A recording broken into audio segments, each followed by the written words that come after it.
participate in decision-making. We understand that this report is trying to focus on the good practices.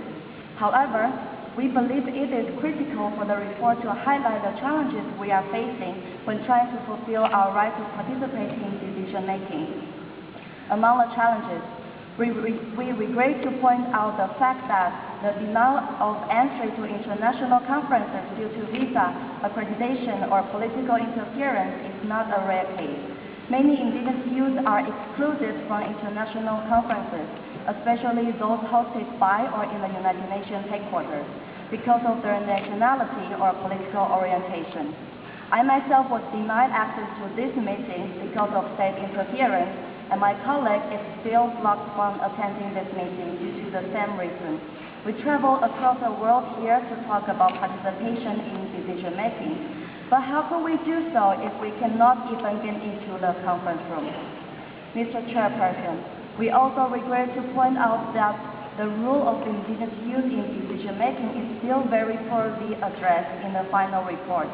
Despite that, the Global Indigenous Youth Caucus has presented and submitted a situation report on indigenous youth participation in decision-making last year at the third session of EMRIP.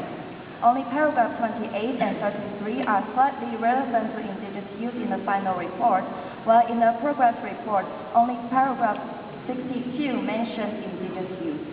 In the report, the Global Indigenous Youth Caucus prepared several good practices on how the indigenous youth are participating in decision-making at different levels are presented. For example, many indigenous youth around the world established indigenous youth associations in high schools and universities to assert their voices in how the education system can better address the specific needs of indigenous children and youth. We can find such practice in New Zealand, the Philippines, Colombia, and Norway. Another good practice presented is that indigenous youth is a strong and dynamic force in the grassroots movement for the rights of indigenous peoples.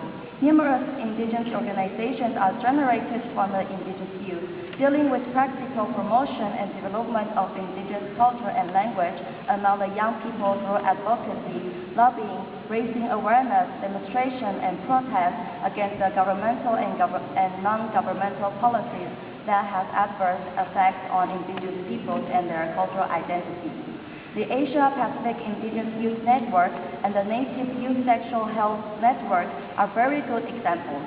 This report on indigenous youth participation is available in the back of the room for your reference.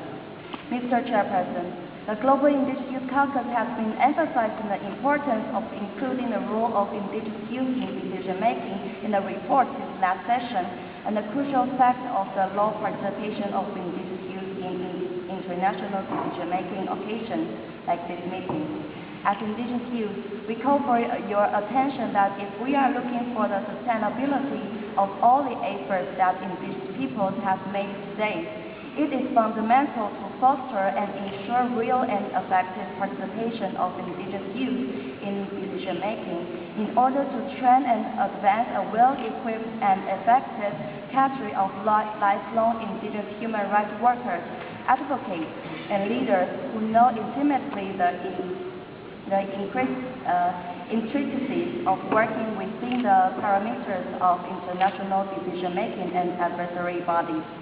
Finally, we sincerely urge the experts and the Secretariat to address issues regarding indigenous children and youth in the future report, and the Global Indigenous Youth Caucus is firmly committed to cooperating with you in this regard. Thank you very much, Mr. Chairperson.